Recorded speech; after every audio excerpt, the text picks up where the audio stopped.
ini kebam semua pelat, nama kumno pinong, empat pelat yang kepisah, kebalamang lupa ke budget. Kayak saya program kadalah dengan bakla keladai nadu kian hajar san. Mentah lakat nosdem pinong ke sarkar India, kamdam, bon ada kamdon, boleh kamdam tang hame khlia. Boleh kamai pisah tang hame khlia, kan bagi we kijala, nyimyoi bahkan don kata ngajing ki kinoi kai school teacher selesai. Hakau nabar, pemilihan Indonesia. Hakau ke sarkar India, kenyuben, ya kan ke sarkar jala, bagi mler ki minister, walaupun tan utau bofil kat no teliki kelas, bakal air aisyuk yang tak pisah.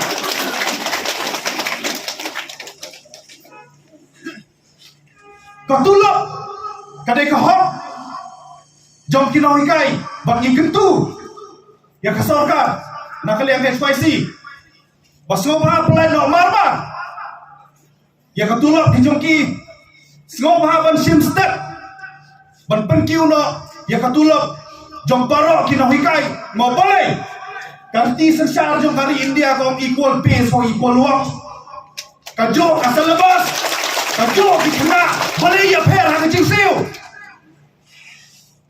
hatau dan lah kejam asal lepas SSA ro habikai kajok asal lepas ad hoc ro kajok asal lepas deficit ro kajok asal lepas private ro kajok asal lepas government ro kajok asal lepas boleh ya per kecil siu